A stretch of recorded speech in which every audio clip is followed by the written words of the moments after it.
Chapter number 2 start कर रखा था हमने, establishment of company power, company की सत्ता स्थापित होना। कि अब हमने कल इसमें हमने मर्चेंटिज्म के बारे में पढ़ा था, वाणिज्यवाद। वाणिज्यवाद क्या है कि ज्यादा से ज्यादा प्रॉफिट कमाना, ऐसा व्यापार जिसमें उन्हें ज्यादा से ज्यादा प्रॉफिट हो, और ज्यादा से ज्यादा तभी प्रॉफिट हो सकता है जब कोई हमारा प्रतिद्वंदी ना हो, हम हमारा कोई कॉम्पिटिटर नहीं हो, हम सिर्फ अकेले ही हो उस प्रोडक्ट को बनाने वाले, तो हर कोई हमारा ही प्रोडक्ट खरीदेगा। तो भारत की जो फाइन क्वालिटी थी कॉटन की, भारत के जो मसाले थे उनकी विदेशों में बहुत डिमांड थी, तो बहुत सारे यूरोपियन कंट्रीज अट्रैक्ट होने लगी भारत से व्यापार करने के लिए। इसमें पुर्तगाली थे, फ्रेंच थे, डच थे, ब्रिटिश थे, काफी लोग यहाँ पर आए व्यापार करने के लिए। अब वो ज्यादा से ज्यादा प्रॉफिट कमाना चाहते थे और कोशिश कर रहे थे कि एक दूसरे को यहाँ से हटाया जाए और कंप्लीट का कंप्लीट पूरा का पूरा ट्रेड, पूरा का पूरा व्यापार अपने ही हाथों में ले लिया। वो मोनोपोलिस्ट चाहते थे, मतलब पूरे व्यापार पर एकाधिकार चाहते थे, इसलिए वो चाहते थे ज्यादा से ज्यादा बंदरगाहों पर अधिकार करें। वो एक दूसरे के जहाजों को लूट लेते थे, एक दूसरे के सामान से भरे जहाजों को पानी में डुबो देते थे। वो चाहते थे कि सिर्फ हमारा ही व्यापार हो यहाँ से। ठीक है, तो कल हमने इसके बारे में पढ़ा था। इसके कारण उनके अंदर युद्ध हुए, जिन्हें हमने ट्रेड वॉर का नाम दिया। ट्रेड वॉर वो जो जो कंपनी भारत के साथ में आई थी यूरोप से व्यापार करने, जैसे कि देखिए पुर्तगाल थे, हॉलैंड के लोग थे, फ्रांस के थे, ब्रिटेन के थे, डच थे। पेज चेंज कर लीजिए, पेज नंबर H10। ठीक है, उन्होंने कई युक्तियां अपनाई कि ज्यादा से ज्यादा प्रॉफिट को गेन करें। अब देखिए द पुर्तगीज, पुर्तगीज जो लोग थे, जो पुर्तगाल के थे, आपने वास्को डी गामा के बारे में पढ़ा। वास्को डी गामा एक पुर्तगाली नाविक था, ठीक है, जो कि 1491 में भारत में आया था। आगे देखिए Portuguese, the Portuguese were the first European to start trade with the countries east and establish their trading center. तेरे पुर्तगीज जो थे वो पहले यूरोपियन थे, पहले यूरोप से आए व्यक्ति थे जिन्होंने ट्रेड को स्टार्ट किया, व्यापार को स्टार्ट किया with the countries of east, पूर्व दिशा की कंट्रियों से, and establish their trading centre, और वहां पर अपने व्यापारिक केंद्र स्थापित किए। ठीक है, विच वर कॉल्ड फैक्ट्रीज, जो उनके व्यापार के जो सेंटर्स थे, ठीक है, जो ट्रेड सेंटर से उन्हें वो फैक्ट्रीज कहते थे।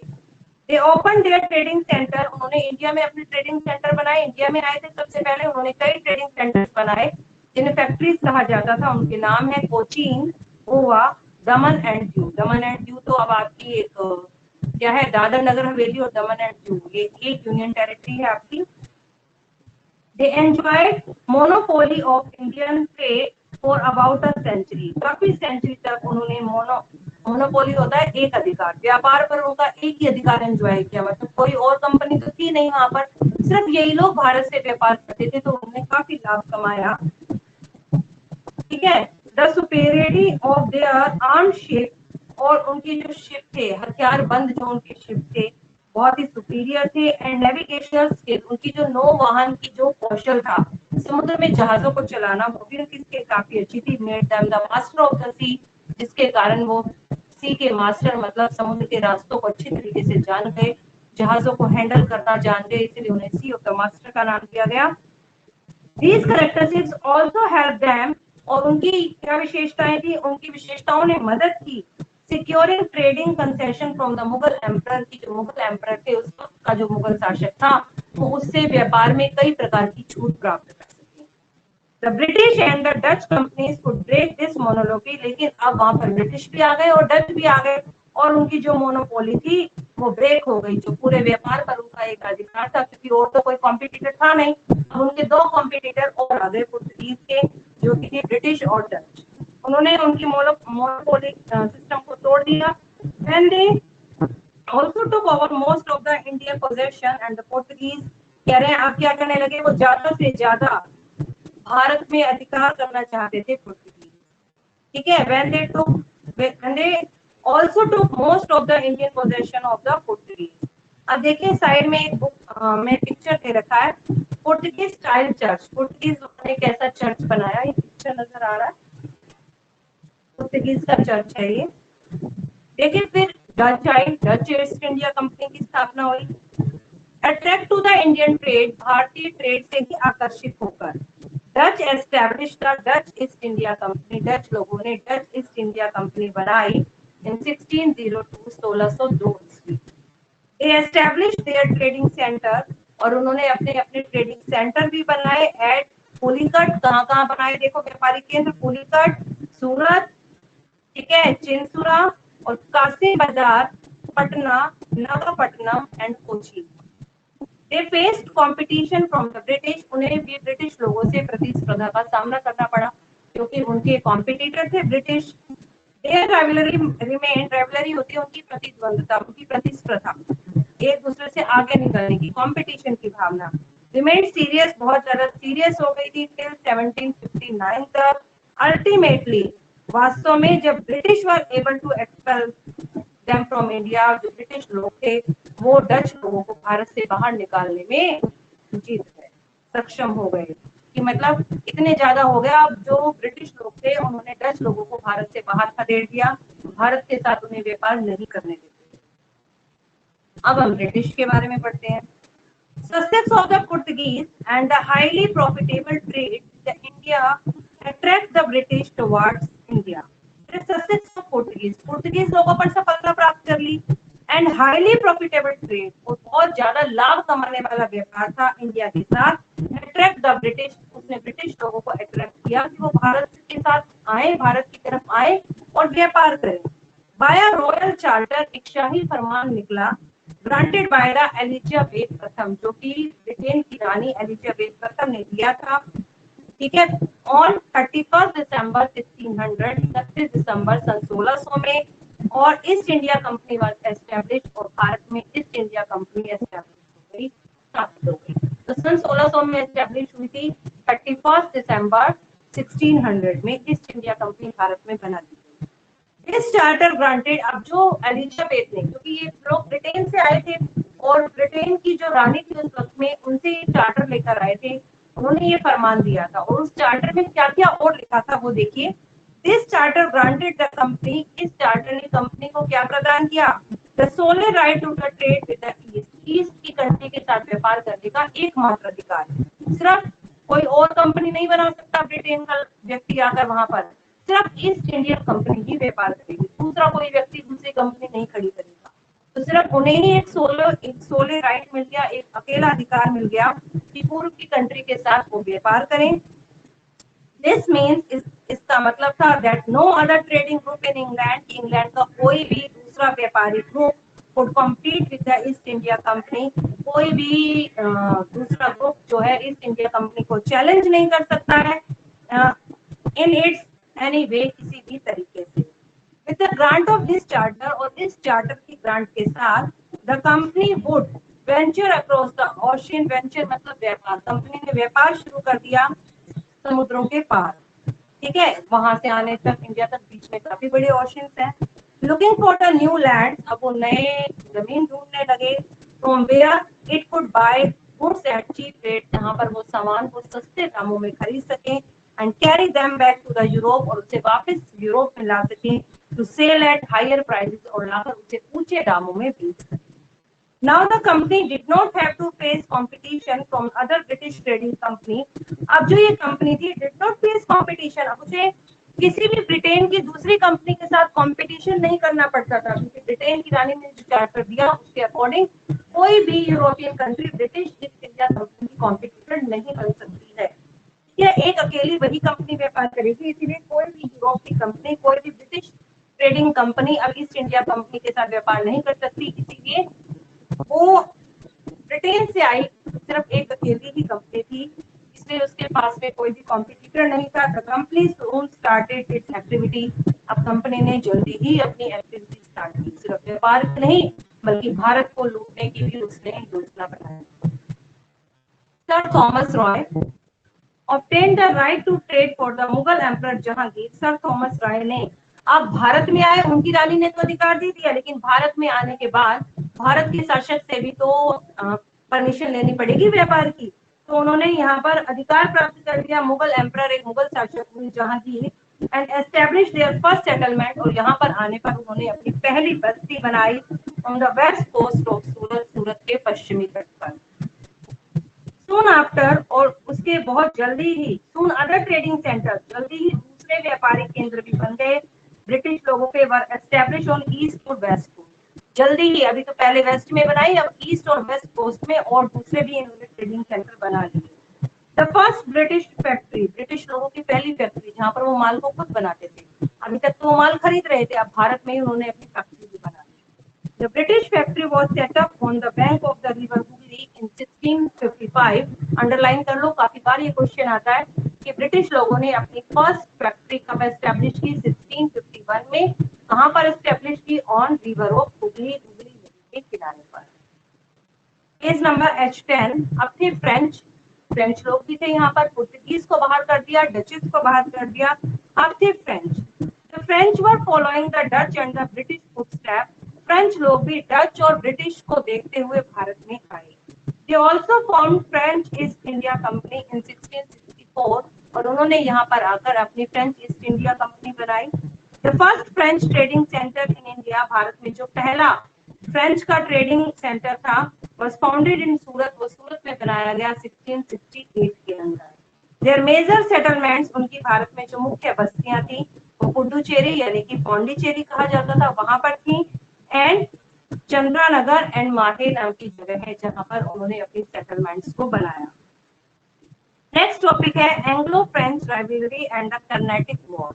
एंग्लो फ्रेंच युद्ध, एंग्लो फ्रेंच प्रति आंग्ल फ्रांसिस युद्ध हुए थे ना, और कर्नाटक का युद्ध हुआ, वो बताया गया है इसमें। The British east India company had approach, British east India company की अप्रोच थी कहां तक? The Mughal emperor, Mughal emperor तक एज अ पेटिशनर, पेटिशनर मतलब वो मुगल साम्राज्य, मुगल शासक तक अपनी एक याचिका लेकर पहुंच गए। उस याचिका में, उस लेटर में क्या लिखा गया था?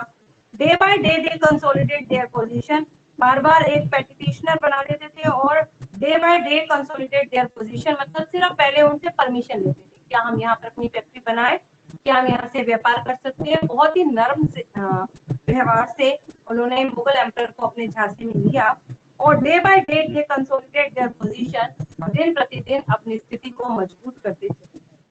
They decide to make best use of the decline of Mughal emperor, Mughal power after the death of Aurangzeb. They decided और उन्होंने ये निर्णय लिया to make best use कि वो ज्यादा से ज्यादा फायदा उठाएंगे decline the Mughal power, Mughal power के खत्म होने का after the death of Aurangzeb. जब औरंगजेब की मृत्यु हुई तो बहुत इंस्टेबिलिटी फैल गई थी, हमने फर्स्ट चैप्टर में पढ़ा था, आपस में युद्ध होने लगे, तो ब्रिटिश लोगों ने भी इसका फायदा उठाया। However, the French also cherished the same design, और जो फ्रेंच लोगों ने भी इसी डिजाइन को फॉलो किया, इसी नीति को अपनाया। द ब्रिटिश एलिमिनेट, एलिमिनेट मतलब हटा देना, वहां से खदेड़ देना। The British eliminate the Portuguese and Dutch, British लोगों ने पुर्तगीज और डचों को तो हटा दिया था विदाउट एनी डिफिकल्टी, बिना किसी मुश्किल के। But French pose a serious threat, लेकिन फ्रेंच उनके लिए एक बहुत बड़ा खतरा थी। French east India company grow करती ही चली जा रही थी, उनके लिए खतरा बन चुकी थी। अब वो फ्रेंच लोगों को भी भारत से बाहर निकालकर मोनोपोली करना चाहते थे ट्रेड पर। The British had a settlement in Madras, British लोगों की सेटलमेंट थी मद्रास में, विच दे हैड फोर्टिफाइड, जिसे उन्होंने फोर्टिफाइड किया, मतलब अपनी जो उन्होंने सेटलमेंट बनाई उसके चारों तरफ ऊंची ऊंची दीवारें बना दी, किला बंद कर दिया उसे। The French had one such settlement in Pondicherry, French लोगों की भी एक सेटलमेंट थी पौंडीचेरी के अंदर। The three state of this region, इस राज्य के तीन क्षेत्र हैदराबाद, कर्नाटक एंड मैसूर पर इन कांस्टेंट, कांस्टेंट का मतलब होता है लगातार, कॉन्फ्लिक्ट मतलब झगड़े होने लगे एट दिस टाइम, उस समय में। मतलब जो तीन स्टेट थी उसमें ब्रिटिश और फ्रेंच के बीच में व्यापार को लेकर बार बार झगड़े होते थे। वो तीन स्टेट थी आपकी Hyderabad, Karnataka and Mysore. The French and the British took advantage of this rivalry, अब जो ब्रिटिश लोग थे उन्होंने काफी फायदा उठाया अपनी इस प्रतिद्वंदता का। They allied themselves with the rival group, और उन्होंने क्या, एक समझौता किया अपने राइवल ग्रुप से। एज अ रिजल्ट समझौता करना चाहते थे लेकिन समझौता हुआ नहीं, तो युद्ध हो गया। As a result which of the three war took place, अब तीन युद्ध हुए कर्नाटक में, तीन युद्ध हुए थे 1746 से लेकर 1763 तक, तीन युद्ध हुए कर्नाटक में। And the British were successful, और ब्रिटिश जीत गए, सक्सेसफुल हो गए in expelling the French from India, Bharat से फ्रेंच लोगों को बाहर निकालने। The war between the British and French, जो युद्ध हुए ब्रिटिश और फ्रेंच लोगों के बीच में, were known as the Carnatic war, उन्हें कर्नाटिक वॉर के नाम से जाना जाता है, कर्नाटक के युद्ध। 1746 से 1763 के बीच। आगे देखिए, rise of British power in Bengal. अब ब्रिटिश पावर बंगाल में बढ़ने लगी, कैसे वो देखिए। और धीरे धीरे जो ब्रिटिश है अब वो भारत पर अपनी सत्ता जमाना चाहते थे। Bengal was formally a part of Mughal empire. Bengal जो है मुख्य रूप से पहले मुगल शासक के ही अधीन था, but later the nawab of Bengal, लेकिन उसके बाद जो बंगाल का नवाब था, जब औरंगजेब की मृत्यु हो गई, हैड पार्शियली बिकम इंडिपेंडेंट, तो उसने अपने आप को स्वतंत्र घोषित कर दिया था।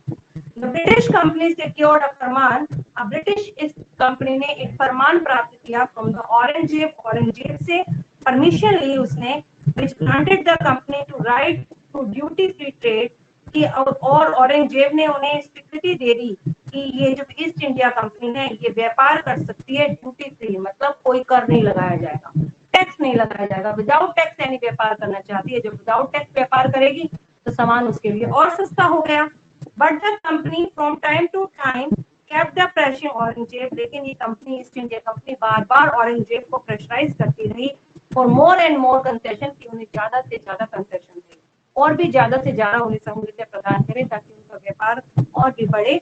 एंड मिसयूज एग्जिस्टिंग प्रिविलेजेस, और जो पहले उन्हें प्रिविलेजेस जो उन्हें दे रखी थी, जो उन्हें जैसे अभी उन्हें क्या दे रहे थे, कंसेशन दे रहे थे, जो पहले से जो उन्हें कंसेशन दे रहे थे उनका भी वो मिसयूज करने लगे। द कंपनी ऑफिशियल स्टार्टेड, जो कंपनी के अधिकारी थे, स्टार्टेड देयर प्राइवेट ट्रेड, अब उन्होंने अपना प्राइवेट ट्रेड करना शुरू कर दिया। विदाउट पेइंग ड्यूटी, ड्यूटी भी नहीं देते थे, टैक्स भी नहीं देते थे, जब टैक्स नहीं देंगे तो राजा को कोई इनकम नहीं होगी। Causing enormous loss of Bengal revenue of to the nawab of Bengal. अब बंगाल का जो नवाब था उसको बहुत बड़ा नुकसान हुआ क्योंकि उसका कर कम हो गया। एनॉर्मस लॉस ऑफ रेवेन्यू, उसके रेवेन्यू में, उसके कर में बहुत ज्यादा नुकसान हुआ। The earlier nawab of Bengal, जो बंगाल के पहले का नवाब था, नेम था उसका मुर्शीद कुली खान एंड अली वर्दी खान, वर स्ट्रॉन्ग रूलर, वो बहुत ही स्ट्रॉन्ग रूलर थे। दे एक्सरसाइज स्ट्रिक्ट कंट्रोल, उन्होंने बहुत ही स्ट्रिक्ट कंट्रोल कर रखा था ओवर द ब्रिटिश लोगों पर, and prevent only the misuse of power, और उन्हें वो रोकते भी थे कि वो किसी भी दी गई पावर का, किसी भी दिए गए वो जो उनको रियायतें प्रदान की गई थी उसका मिसयूज ना करें। But also suppress there political ambitious, और यहाँ तक कि उनकी जो राजनीतिक इच्छाएं ब्रिटिश लोगों की बढ़ रही थी भारत व्यापार पर कंट्रोल करने की, उन्हें भी दबा देते थे। दोनों ही बहुत स्ट्रॉन्ग रूलर थे बंगाल के, मुर्शीद कुली खान और अली वर्दी खान। लेकिन मुर्शीद कुली खान और अली वर्दी खान के बाद आया आपका सिराजुद्दौला। ठीक है, बेटा जो मुर्शीद अली खान थे, conflict with the nawab of Bengal, अब बंगाल के नवाबों के साथ झगड़े। मुर्शीद अली खान मारा गया, अली वर्दी खान के बाद उसका मतलब क्रम में जो उसके बाद शासक में आया अली वर्दी खान के बाद, उसका नाम था सिराजुद्दौला। सिराजुद्दौला आया 1756 के अंदर भारत बंगाल का नवाब बना। He was mindful, वो दिमाग से काफी तेज था। Growing the British ambitions, और वो जानता था कि ब्रिटिश लोग जो अपनी इच्छाओं को बढ़ा रहे हैं उसके बारे में भी उसको पूरी जानकारी थी। ठीक है, वो समझता था कि वास्तव में ब्रिटिश क्या चाहते हैं। And was determined to keep them check, और वो चेक करता रहता था कि ब्रिटिश क्या क्या काम कर रहे हैं, किस तरीके से काम कर रहे हैं, अपनी पावर का मिसयूज तो नहीं कर रहे हैं। He did not want, वो नहीं चाहता था to match the fate of the Nawab of Karnataka, कि किसी भी ऐसा ना हो कि दोबारा से कर्नाटक का युद्ध हो जाए, उसके साथ भाग्य में वापस से इस नवाब के साथ कर्नाटक में युद्ध ना हो। मतलब जैसे कर्नाटक के युद्ध में फ्रेंच लोगों को ब्रिटिश लोगों ने खदेड़ कर बाहर निकाल दिया, ऐसा नहीं हो कि वो बंगाल के नवाब से युद्ध कर बैठे। द ब्रिटिश वर ट्राइंग, लेकिन ब्रिटिश ट्राई कर रहे थे क्योंकि अब तक उनका साहस काफी बढ़ चुका था। ब्रिटिश लोग ट्राई कर रहे थे to fortify their settlements in Bengal, Bengal के अंदर उनकी जितनी भी सेटलमेंट्स हैं, जो भी बस्तियां बनाई गई हैं, उन्हें वो फोर्टिफाई करें, उन्हें वो किले बंद करें, चारों तरफ ऊंची ऊंची दीवारें बना दें। सिराजुद्दौला gave them order, लेकिन सिराजुद्दौला नहीं चाहता था वो ऊंची ऊंची दीवारें बनाए। सिराजुद्दौला ने उन्हें रोका और ऑर्डर दिया to pull down the illegal fortification, की अवैध रूप से जो दीवारों का निर्माण किया जा रहा है, अपनी सेटलमेंट्स की किलेबंदी की जा रही है, इसे गिरा दिया जाए, दीवारों को हटाया जाए। But the British refuse to do so, British लोग ताकतवर हो चुके थे, उन्होंने नकार दिया, उन्होंने नवाब की बात को नहीं माना। It led to the capture of Calcutta, और इसके साथ साथ उन्होंने कर्नाटक को भी अपने कब्जे में ले लिया, कलकत्ता को अपने कब्जे में ले लिया, which was a small village at that time, जो उस समय में एक छोटा सा गांव था। बाय द फोर्सेस ऑफ नवाब को फोर्सेस कर उन्होंने वहां पर ले लिया, लेकिन सिराजुद्दौला कंप्लीट कोशिश कर रहा था। ब्रिटिश लोग जो सेटलमेंट बना रहे थे, उनके चारों तरफ किलेबंदी कर रहे थे, उनसे उनकी पावर बढ़ती चली जा रही थी। उस किले के अंदर ब्रिटिश कैसी कैसी नीतियां बनाते थे। अब नवाब कैसे जाएगा वहां पर, सेटलमेंट्स बन गई और उनको फोर्टिफाइड कर दिया गया, किले बंद कर दिया गया। अब किले के अंदर वो अपनी पावर को बढ़ाना चाहते थे कि किस तरीके से ज्यादा एरिया बंगाल का वो अपने अधीन कर। सिराजुद्दौला रोकना चाहता था, लेकिन सिराजुद्दौला कामयाब नहीं हो पाया और इन दोनों के बीच में युद्ध हो गया, जिसे आप बैटल ऑफ प्लासी के नाम से जानते हैं। कब हुआ था बैटल ऑफ प्लासी, बताइए बताइए। प्लासी की जगह पर 23 जून 1757 को प्लासी का युद्ध हुआ था। ठीक है, प्लासी का युद्ध हुआ, ये हम कर पढ़ेंगे, battle of Plassey and Buxar का बैटल कब हुआ था? क्या कह रहे हो? बक्सर का कब हुआ था? बक्सर का युद्ध हुआ था 1764 में। ओके ठीक मैम। है, और ये हुआ था आपका 1757 के अंदर। अब ये बताइए बेटा, नोटबुक्स कंप्लीट है आपकी? Yes ma'am. कल जिसने नहीं दिखाई वो बताए मुझे।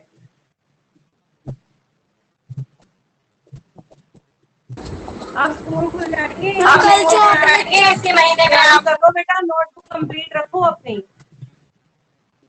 मैम आपने जो कल क्वेश्चन आंसर भेजे थे वो दिखाए? ओ भी देखती हूँ, वो भी देखती हूँ। पर ये बताइए, लर्न कितना कितना काम कर रखा है आप लोगों ने? क्योंकि आप जब स्कूल में आएंगे ना तो ऑनलाइन टेस्ट तो होगा नहीं बेटा, आपके रिटन टेस्ट स्टार्ट हो जाएंगे। तो क्या क्या तैयारी कर रखी है आप? कल के लिए मैं वर्क देती हूँ आपको, आप 1 to 5 क्वेश्चन लर्न कर लीजिए पहले, हिस्ट्री के कर, टोटल 10-11 है ना, 1 to 5, मंडे है ना, कल संडे है, 1 to 6 क्वेश्चन लर्न कर लेना सिर्फ। क्लियर? Okay ma'am. अच्छे से याद होने चाहिए सभी बच्चों को, कोई भी मिस्टेक नहीं आनी चाहिए। और बेटा इस चैप्टर को थोड़ा ध्यान से पढ़ते जाना, काफी बड़ा सारा था, अभी तक हमने इसमें कुछ खास नहीं पढ़ा। हमने सिर्फ यही पढ़ा कि वो लोग व्यापार करने आए थे और भारत के ट्रेड से भारत में बनी चीजों के प्रति आकर्षित हुए, जैसे भारत की फाइन क्वालिटी थी कॉटन की, भारत के मसाले थे जैसे लौंग था, इलायची था, दालचीनी था, है काली मिर्च थी, ब्लैक पेपर था। सबसे पहले पुर्तगाली आए, पुर्तगाली लोगों ने काफी समय तक भारत से व्यापार किया और एक अधिकार था। लेकिन धीरे धीरे यहाँ पर डच लोग आए, फ्रेंच आए, ब्रिटिश आए, लेकिन ब्रिटिश लोगों ने धीरे धीरे पुर्तगालीज को, डचिस को और फ्रेंच लोगों को भी यहाँ से बाहर निकाल दिया। अब उनका व्यापार पर पूरा एकाधिकार हो गया। अब वो बंगाल के नवाब पर प्रेशर डाल रहे थे कि उन्हें ज्यादा से ज्यादा सहूलियतें प्रदान करें। इस कारण बंगाल के नवाब सिराजुद्दौला और ब्रिटिश का जो एक जनरल था रॉबर्ट क्लाइव, उनके बीच में एक युद्ध हो गया, जो कि था युद्ध कौन सा, प्लासी का, जिसके बारे में हम कल पढ़ेंगे। ठीक है, अब मुझे ये बताइए, फ्रेंच और ब्रिटिश के बीच में जो युद्ध हुए उन्हें हम किस नाम से जानते हैं, बताइए बताइए। अभी तो बताया, फ्रेंच और ब्रिटिश के बीच में जो युद्ध हुए कर्नाटक वॉर से, कर्नाटक की जगह पर हुए, कर्नाटक के वॉर थे ये। तो बेटा याद रखा करो इनको, आप ऐसे भूला मत करो। ठीक है, सुनाई दे रहा है? अब किसी को कोई क्वेरीज है तो पूछ सकते हैं मेरे से, जल्दी करो। क्वेरीज है किसी बच्चे की? कोई क्वेरी नहीं है आपकी? सब कुछ क्लियर है आपके माइंड में, क्वेरीज है ही नहीं? कल का चैप्टर किस किस का कंप्लीट हो गया, दिखा दो मुझे chapter number first of history. Mihir, आपने काफी समय से नोटबुक नहीं दिखाई। मिहिर, मिहिर मेरी आवाज आ रही है? अरे मिहिर सुन रहे हो?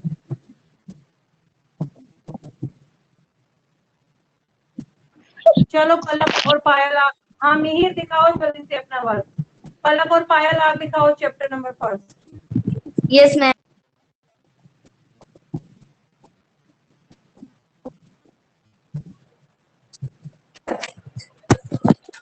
Ma'am ma'am chapter first.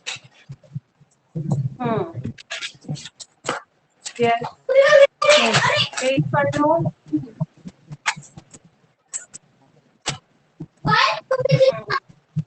ठीक है, next page. Yes, page change करो। ठीक है बेटा, पायल की दिखाओ। मैम पायल की है जी।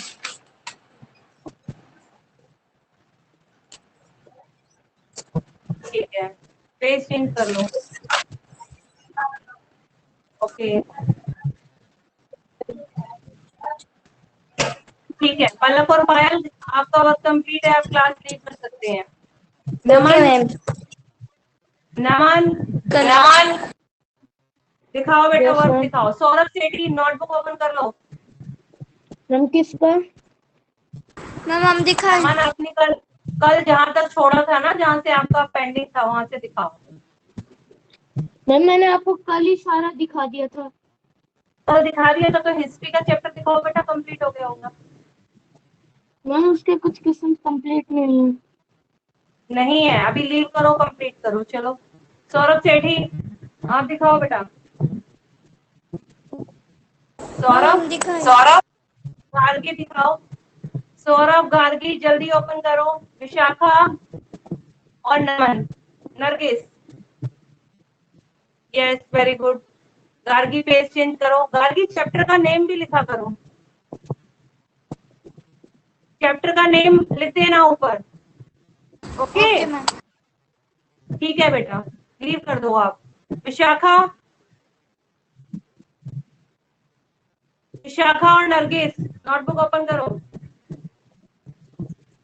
नरगिस और विशाखा,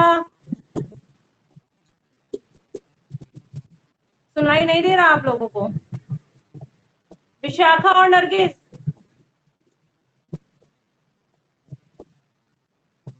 माइक ऑन करो।